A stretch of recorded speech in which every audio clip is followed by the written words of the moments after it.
Bonjour à tous et merci d'être au rendez-vous de cet entretien avec une star confinée comme beaucoup de gens sur Terre à l'heure actuelle, et c'est El Hadji Diouf. Bonjour El Hadji. Bonjour Annie. Merci beaucoup d'être avec nous. Alors on avait pris rendez-vous ensemble avant, euh, avant que tout ne s'arrête à RFI, et donc on a décidé de vous inviter de nouveau à la manière de maintenant, c'est-à-dire en vidéo. Pour les plus jeunes, je vous présente, excusez-moi, mais je vais le faire. Euh, Vous avez une belle carrière de footballeur, vous avez joué en France, en Angleterre, vous avez aussi porté le maillot des Lions de la Teranga. Alors en France, on peut citer le club où vous avez été remarqué, c'était Lens. On peut aussi citer en Angleterre Liverpool et Bolton. Et puis pour ce qui est des Lions de la Teranga, eh bien, vous étiez de l'aventure en 2002, et celle qui a fait que vous êtes quart de finaliste à la Coupe du Monde cette année-là, avec la fameuse victoire contre l'équipe de France, alors championne du monde. C'est pour ça qu'ils ne peuvent pas m'oublier, c'est impossible. C'est même pas besoin de me présenter. C'est pour tous ceux qui auraient oublié. El Hadji Diouf, comment se passe pour vous au Sénégal cette période de pandémie? Nous, on est confinés chez nous.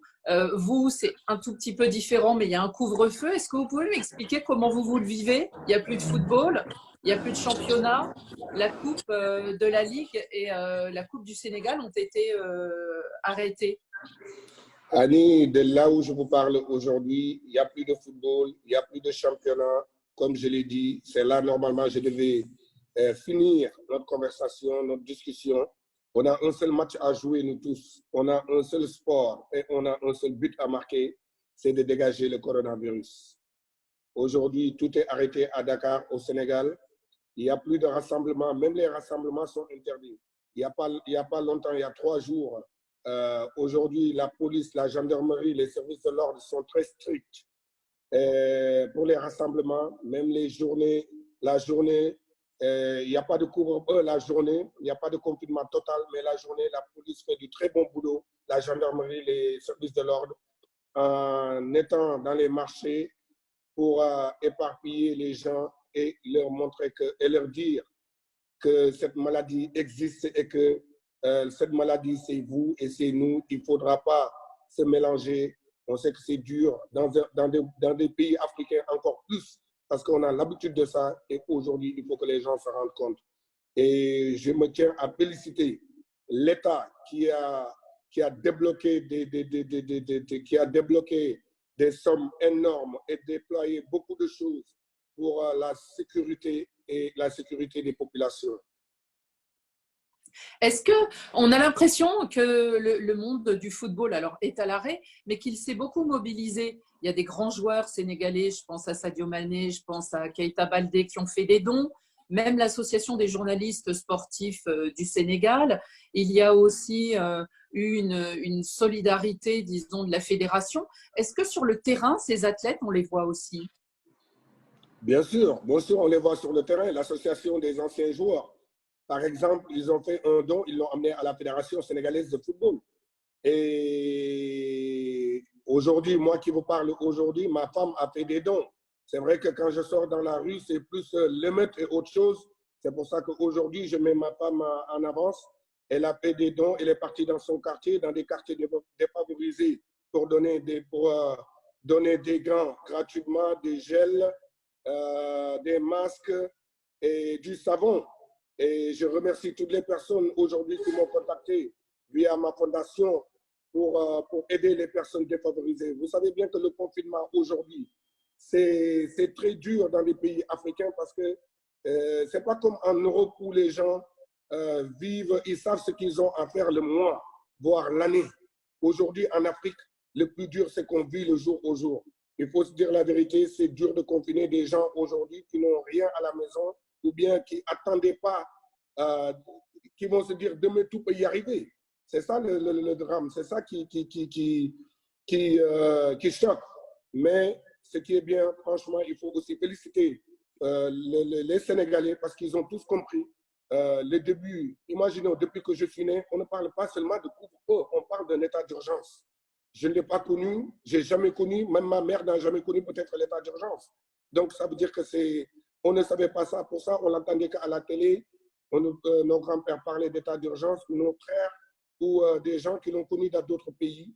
Donc, c'est dur. Et la population sénégalaise, franchement, joue le jeu et ils comprennent. Et franchement, comme on dit, le bonheur des uns fait le malheur des autres. On a perdu notre grand frère, on a perdu quelqu'un qui nous est très cher, qui était dans le football, Pape Diouf. Et c'est notre premier cas aujourd'hui de décès au Sénégal. C'était notre premier cas de décès au Sénégal. Et je crois que Pape Diouf a été exemplaire durant toute sa vie. Pendant qu'il était en activité et même sa mort, c'est un exemple. Ça montre que le coronavirus existe et ça peut toucher les personnes qui sont plus sérieuses, les personnes les plus sérieuses. Donc, c'est une maladie très sérieuse. Eladji Diouf, justement, vous parlez de Pape Diouf, ça a été la première victime de ce virus. En fait, le premier à être mort au Sénégal parce qu'il ne l'avait peut-être pas attrapé au Sénégal. J'ai lu que vous aviez été très peiné, évidemment, comme tellement de nos auditeurs, de son décès. Vous l'appeliez Monsieur Parfait, pourquoi? Je l'appelais Monsieur Parfait parce que dans n'importe quel domaine où Pape Diouf rentrait, il avait des résultats dedans. Parce qu'il ne faut pas oublier que Pape Diouf, c'était un journaliste sportif à la base. Un journaliste sportif. Après, on a connu Pape Diouf, président de Marseille, dans les affaires. Ça a marché. Après, on connaît Pape Diouf, la politique aussi. Même s'il ne voulait pas le dire aujourd'hui, je peux le témoigner parce qu'il a aidé des gens à être président de la République en France. Il a fait campagne pour, je crois, pour pas mal de monde en France. Et on parlait de la mairie de Marseille aussi. Donc, Pape Diouf, c'était quelqu'un, je l'appelais Monsieur Parfait parce qu'il avait tout le temps le mot qu'il fallait, à l'heure qu'il fallait. Et moi, par exemple, pourquoi Monsieur Parfait? Parce que j'avais pris ma décision de ne jamais jouer pour l'équipe du Sénégal à l'époque. Parce que j'ai été viré quand j'avais 15 ans. Et ça, je l'ai toujours gardé dans la tête et je ne voulais pas porter ce maillot du Sénégal. Et quand M. Pape Diouf est venu me voir à l'époque à Rennes, il a trouvé les mots qu'il fallait pour me faire revenir dans mes décisions et surtout me dire que la meilleure des choses qui peut arriver pour moi, c'est de porter le maillot du Sénégal. Et c'est la meilleure chose qui peut arriver pour moi aujourd'hui. Et on s'en souvient parfaitement, Eladji Diouf. Une question justement, vous qui êtes un footballeur, j'ai entendu que le président de la Fédération sénégalaise avait déclaré qu'il faudrait qu'il y ait désormais plus d'humanisme dans le football. Est-ce que vous pensez que cette crise qui va au-delà du sanitaire, ce moment particulier qu'on vit, aura des conséquences et peut-être des conséquences plus intéressantes dans le monde du football? Mais dans le monde tout court, ça devrait être plus intéressant. Parce que la pandémie aujourd'hui a rassemblé pas mal de monde. Si vous voyez avant, même quelqu'un te demandait ton stylo, tu n'avais pas envie de le prêter. Et aujourd'hui, on voit que chacun a un gel dans son sac avec lui. Et dès que tu viens vers lui, il le partage avec toi. Donc, ça veut dire que c'est le monde du partage. On doit tous continuer à partager et on doit beaucoup apprendre de cette pandémie-là. On doit apprendre à vivre ensemble, on doit apprendre à s'entraimer et surtout se dire qu'il y a plus important que le business, il y a plus important que l'argent, il y a plus important que le football. Et le football nous manque, le sport nous manque, on le sait. Mais aujourd'hui, il y a plus important que tout ça. Les gens font des efforts. Les gens qui partaient pour et même, on ne prenait même plus plaisir quand on voyageait, je me rappelle. Et aujourd'hui, là où je suis, la première des choses que j'ai envie de faire, c'est de voyager avec ma famille et de changer d'air. Maintenant, on sait qu'il y a plus important que tout ça. Il faudra, comme nous, on est croyants ici au Sénégal, comme on le dit tous les jours, il faudra plus se rapprocher du bon Dieu et se dire que dans la vie, on est là pour s'entraîner, on est tous des frères et sœurs et on doit être ensemble. Et la preuve, ensemble, on va vaincre. Ensemble, nous vaincrons cette pandémie. Eladji Diouf, qu'est-ce que ça pourrait être concrètement d'être tous ensemble et d'être plus solidaires dans le football? Avoir des résultats. Avoir des résultats et le partage, et surtout le partage. On sait que le football, il n'y aura pas de partage équitable dans le football. Parce que Sochaux, il ne peut pas se lever du jour au lendemain au Rennes et être Barcelone ou Paris Saint-Germain. Donc, le partage dans le football ne va pas être équitable, mais je dirais que les gens vont plus, les hooligans, les supporters, et on voyait des choses atroces. Et aujourd'hui, là où je vous parle, chaque semaine, on parlait de racisme dans le football. Et aujourd'hui, on ne parle plus de racisme. On ne parle plus, je ne parle pas seulement de football. Dans le football seulement, on ne parle plus de racisme. On ne parle plus de se battre, les supporters qui se battent, qui se lancent des projectiles, tout ça. Je veux dire, des projectiles et tout ça. Mais